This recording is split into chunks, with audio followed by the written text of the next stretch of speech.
दोस्तों, उत्तर प्रदेश के एमआईएम के नेता मनमोहन झागामा ने अकबरुद्दीन ओवैसी के लिए किया चुनाव प्रचार। बड़ी खबर इस वक्त की बताएंगे कि अकबरुद्दीन ओवैसी के सभा में संबोधित करते हुए मनमोहन झा ने क्या कहा।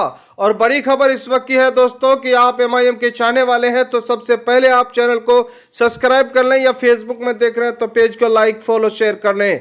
चलिए दोस्तों, इस वक्त तेलंगाना विधानसभा चुनाव प्रचार जोर पर है। सभी राजनीतिक दलों का जो है चुनाव प्रचार चल रहा है। इसी कड़ी में एमआईएम के चाहने वाले देश भर के अलग अलग राज्यों से आए हुए हैं और एमआईएम के उम्मीदवारों के लिए चुनाव प्रचार कर रहे हैं। वहीं उत्तर प्रदेश के एमआईएम के नेता मनमोहन झागामा भी अकबरुद्दीन ओवैसी के लिए चुनाव प्रचार के लिए उतर चुके हैं और उनके विधानसभा में पहुंचकर एक सभा को संबोधित किए हैं।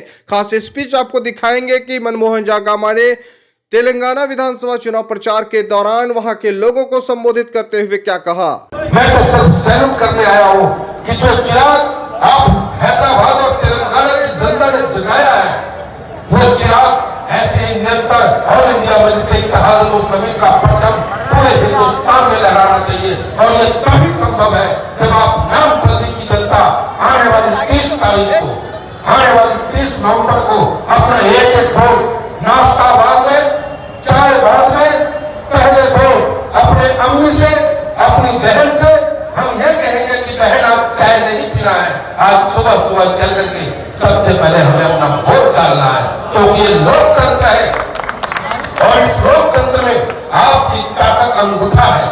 जितने वोट की कीमत अडानी और अंबानी की है, उतनी ही कीमत हमारे रिक्शा चलाने वाले भाई की भी है। इसलिए मेरे साथियों, अपने वोट की ताकत को पहचानो और इन जालिमों को ललकार दो। इन जालिमों से कह दो, ऐ जालिम, अब ये गर्दन में बगावत करती है, तुम्हें झुकना होगा।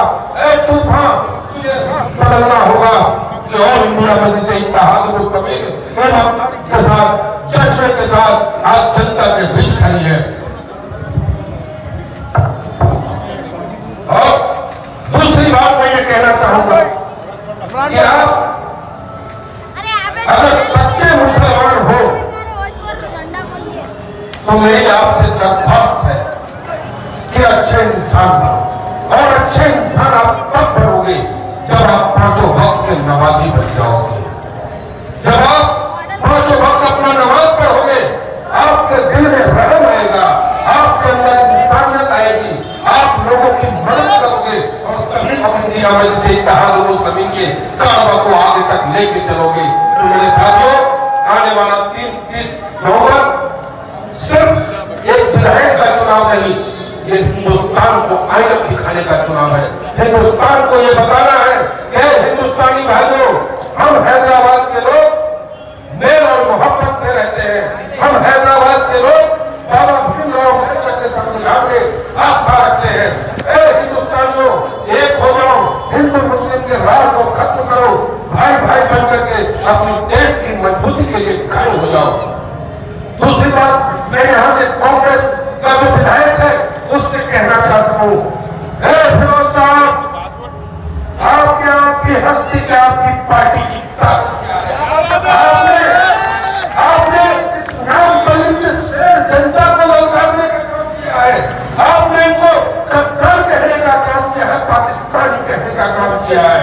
मैं आपको बता दूं और नरेंद्र मोदी जी को भी कहना चाहूंगा, नरेंद्र मोदी जी और राहुल जी, कान खोल के सुन लो, जब भी इस देश से कोई आपदा आई है तो कैप्टन वीर अब्दुल हमीद के साथ बेटा घर से निकला है।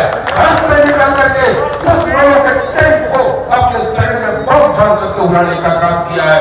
जब भी इस देश को जरूरत पड़ेगी, सिर्फ ऑल इंडिया में जिसे इत्तेहाद मुस्लिमीन का कार्यकर्ता काफी है पाकिस्तान और चाइना से निपटने के लिए।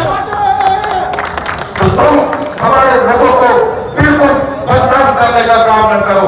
और दूसरी बात, मैं अपने पुलिस वाले भाइयों से कहना चाहूंगा, क्योंकि ये पुलिस कोई अडानी और अंबानी का बेटा नहीं है, ये पुलिस भी हमारे बीच का है, हमारा भाई है, गरीब और किसान का बेटा ही मेहनत करके हमारी सुरक्षा के लिए सड़कों पे आता है। लेकिन ये पुलिस जब सरकार के इशारे पर, अमित शाह जैसे नेताओं के इशारे पर जब काम करना शुरू करता है तो हमारी मजबूरी हो जाती है। अकबर साहब आ रहे बोल के ऐलान कर रहे हो, ये हमारी मजबूरी हो